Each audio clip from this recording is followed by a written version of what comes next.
মজার খাবারটা গরম ভাতের সাথে না খেলে হবে নাকি? চটজলদি ধোয়া ওঠা ভাতের সাথে এখনই যদি না খেতে পারি তাহলে কিন্তু একদম এক্সট্রা যেগুলো মশলাগুলো থাকে হাত দিয়ে একটু ভালো করে মাছের উপরে এভাবে প্রলেপ করে দিয়ে। গ্রামে বড় হয়েছে মাশাআল্লাহ, ও গ্রামীণ এই রান্নাগুলো খুব সুন্দর। এদিকে নাকি এটাকে পাঙাশ মাছের মরিচ। আসসালামু আলাইকুম, হ্যালো এভরিওয়ান, কেমন আছেন সবাই? আমি আছি আলহামদুলিল্লাহ ভালোই। আজকে আপনাদের সাথে খুব সুন্দর একটা রেসিপি শেয়ার করব। আজকে একদম নোয়াখালীর মানুষের হাতে নোয়াখালীর ঐতিহ্যবাহী মরিচ খোলা রেসিপি শেয়ার করব। দেখতেই পাচ্ছেন পাঙাশ মাছ, লক্ষ্মীপুর নোয়াখালী এদিকে নাকি এটাকে পাঙাশ মাছের মরিচ খোলা বলা হয়। গন্ধ দূর করার জন্য লেবু দিয়ে মাছগুলো কিছুক্ষণ ভিজিয়ে রাখা হয়েছে। তারপর এদিকে দেখেন কতগুলো মরিচ নেওয়া হয়েছে, বেশ ভালো পরিমাণে শুকনো মরিচ, 7-8 কোয়া রসুন আর 4-5টা কাঁচা মরিচ। এবার একটা টমেটো কেটে এগুলোকে সুন্দর মতো ব্লেন্ড করে নিতে হবে। ব্লেন্ড করা হয়ে গেছে। আমি যেহেতু ঝাল কম খাই, এই রান্না আমার সম্ভব না, আমার ভাবি আজকের পাঙাশের মরিচ খোলার রেসিপি আপনাদের সাথে শেয়ার করছে। যেহেতু গ্রামে বড় হয়েছে মাশাআল্লাহ, ও গ্রামীণ এই রান্নাগুলো খুব সুন্দর মতো পারে। মাছগুলো কিন্তু 30 মিনিট লেবু দিয়ে ভিজিয়ে রাখা হয়েছে, ভালো করে ধুয়ে এবার উঠিয়ে এখানে লবণ আর হলুদ গুঁড়ো অ্যাড করতে হবে। আর দেখতেই পাচ্ছেন ব্লেন্ড করে রাখা মরিচগুলো পাশে নিয়ে নেওয়া হয়েছে। এবার হাত দিয়ে খুব ভালো মতো লবণ আর হলুদের সাথে মাছগুলো মেখে নিতে হবে। এরপর এখানে খানিকটা সরষের তেল অ্যাড করে দিতে হবে।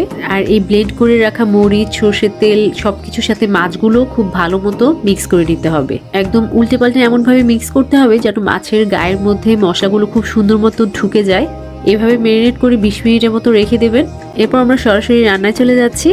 হাঁড়িতে সরষের তেল অ্যাড করে এবার এখানে পেঁয়াজ কুচি অ্যাড করে দিতে হবে। এবার পেঁয়াজগুলোকে একটু মিনিট খানেকের মতো ভেজে নিতে হবে, মোট কথা লাল লাল করে একটু ভেজে নেবেন আর কি। এই যে কালারটা ঠিক এমন চলে আসলে এবার এখানে ম্যারিনেট করে রাখা মাছগুলো অ্যাড করে দিতে হবে।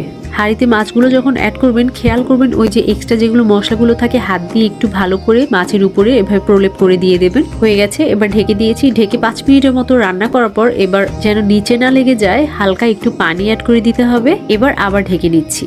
বেশ কিছুক্ষণ রান্না করার পর এবার ঢাকা সরিয়ে মাছগুলোকে উল্টে দিতে হবে।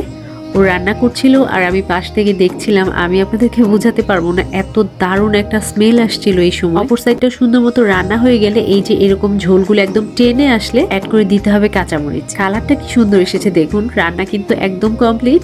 এত মজার খাবারটা গরম ভাতের সাথে না খেলে হবে নাকি? চটজলদি ধোয়া ওঠা ভাতের সাথে এখনই যদি না খেতে পারি তাহলে কিন্তু একদম ভালো লাগবে না। কারণ বললামই তো মরিচ পোড়া পোড়া একটা যে স্মেল, এইটার জন্য চুলায় থাকতে আমার ক্ষুধা লেগে বসে আছে। একদম পারফেক্টলি কুক হয়েছে মাশাআল্লাহ। পাঙাশ মাছ তো আমরা অনেকেই খাই না। আমি আপনাদেরকে হলফ করে বলতে পারি পাঙাশ যারা খায় না তারাও এই মাছটি যখন খাবে তখন বলবে আমার সবচেয়ে পছন্দের মাছ হচ্ছে পাঙাশ মাছ। কি খাবেন নাকি আপনারা? তাহলে আজকে বাসায় ট্রাই করে ফেলবেন আর আনাড়ি রাঁধুনির পাশেই থাকবেন। ভালো থাকবেন সবাই, আল্লাহ হাফেজ।